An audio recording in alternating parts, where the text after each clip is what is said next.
Comment casser le jeûne intermittent? Si vous suivez mes vidéos, vous savez que je parle souvent du jeûne intermittent comme étant quelque chose de très efficace pour à la fois perdre du poids, mais aussi mettre en œuvre une bonne santé, car ça permet de remettre souvent à zéro un système hormonal un peu défectueux, notamment toutes les hormones qui régulent votre glycémie, comme l'insuline.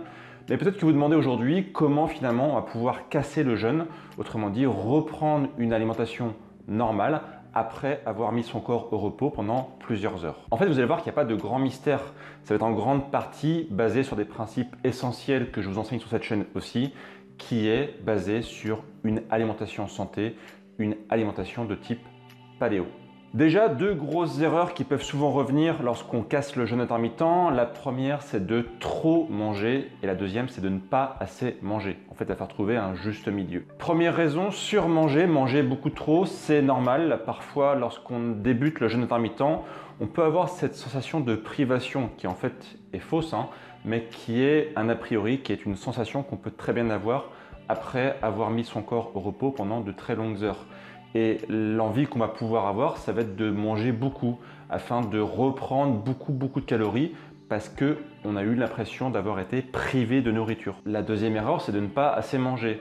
Autrement dit, de ne pas manger assez de calories pour pouvoir atteindre son bon niveau d'énergie sur une journée. Ça peut arriver facilement lorsqu'inversement, on pratique le jeûne intermittent depuis longtemps et que du coup, on a moins cette sensation de faim. On est beaucoup plus attentif à notre faim. Et le risque, c'est de ne pas consommer assez de nourriture, notamment si vous avez une activité physique intense à côté. Mon meilleur conseil, ce sera que sur la fenêtre sur laquelle vous pouvez manger, vous mangez finalement comme vous le voulez, de façon optimale bien sûr en mangeant paléo, mais si possible pas en allant vers un très gros repas. Alors bien sûr, je mets de côté les personnes qui mangent qu'une seule fois par jour, mais si vous avez par exemple une fenêtre de 8 heures, sur cette fenêtre de 8 heures, je vous conseille en fait de répartir votre repas sur plusieurs repas. C'est-à-dire que sur la fenêtre de 8 heures, vous allez manger peut-être à l'heure 0, puis à l'heure 3, puis à l'heure 5, puis à l'heure 7. Voilà, jusqu'à avoir donc votre 8 heures, votre fenêtre de 8 heures. Pourquoi? Parce que si jamais vous mangez trop sur la fenêtre de 8 heures sur un seul repas,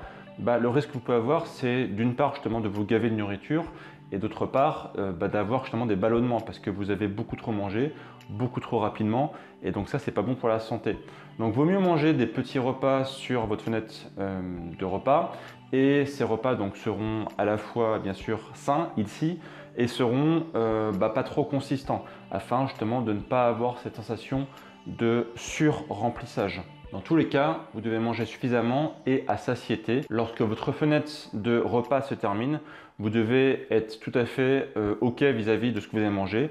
Vous ne devez pas commencer une période de jeûne en ayant faim. Ce serait bien sûr pas du tout optimal.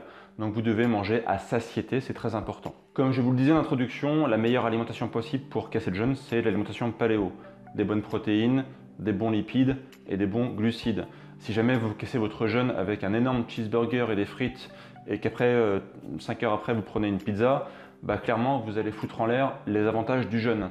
C'est un petit peu comme si vous laviez votre voiture au Karcher et que juste après avoir fini de la laver, vous alliez faire un safari avec et qu'elle soit tout de suite complètement dégueulasse. Ça ne servirait à rien. Toute l'énergie que vous avez mis à nettoyer votre voiture serait cassée juste après. C'est pareil pour le jeûne intermittent. Si jamais vous avez fait une fenêtre de jeûne assez longue et que derrière vous mangez de la malbouffe, clairement vous allez foutre en l'air tous les efforts que vous avez mis avant, donc ça ne marchera pas. On va avoir le meilleur des deux mondes entre le jeûne intermittent et le paléo, justement en les mixant. Quand vous allez, pendant votre fenêtre de repas, manger sainement, vous allez faire du bien à votre corps, vous allez favoriser le rééquilibrage des hormones, vous n'allez pas avoir de pics de glycémie énormes qui vont foutre en l'air aussi là tout l'effort que vous avez fait pour réguler votre glycémie pendant le jeûne intermittent. Dans tous les cas, des bonnes sources de protéines comme poisson, œufs, bonne viande, issue si possible d'animaux élevés en liberté et nourris à l'herbe, des légumes, des fruits, pourquoi pas un peu de pseudo-céréales comme du quinoa et du sarrasin. Si vous avez besoin un petit peu de consistance, notamment ça peut aider les gens qui démarrent le paléo pour remplacer par exemple les pâtes ou le riz. Des fruits sans problème, 3 à 4 par jour, c'est OK. J'ai fait d'ailleurs une vidéo sur combien on peut manger de fruits par jour. N'hésitez pas à aller la voir si vous ne l'avez pas vue. Vous allez comprendre que l'idée, c'est pas de se gaver de fruits, c'est de manger de façon optimale. Bien sûr, les légumes doivent représenter la majorité de votre assiette. C'est une part très importante de votre alimentation pour rester en bonne santé. Et quand on casse le jeûne, commencer par un plat de crudité par exemple, c'est parfait, c'est top, c'est génial, ça pose aucun problème, ça évite justement d'avoir une trop grande quantité de nourriture qui arrive d'un coup. Les légumes, c'est facile à digérer, donc commencer par des crudités par exemple, c'est ok. Vous pouvez aussi commencer par des oléagineux, noix, amandes, noix de Grenoble, noix de macadamia, c'est parfait aussi, ça apporte des bons lipides, des protéines et c'est super gourmand. Bref, vous voyez qu'il n'y a pas de grande difficulté à casser le jeûne intermittent lorsqu'on mange sainement à côté. Encore une fois, évitez les erreurs classiques qui est de trop manger ou de pas assez manger et de manger mal lorsqu'on casse le jeûne intermittent. Si vous respectez bien ces 3 règles, il n'y aura aucun souci et vous aurez du coup un jeûne intermittent qui va bien fonctionner. Vous aurez le meilleur de tous les mondes, les avantages du jeûne intermittent et les avantages d'une alimentation santé.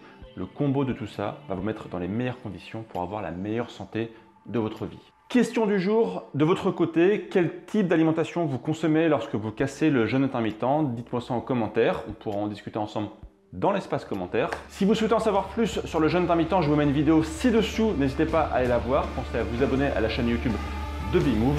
Et moi je vous dis à très bientôt pour de prochaines vidéos. Et bien sûr, prenez soin de vous. Ciao!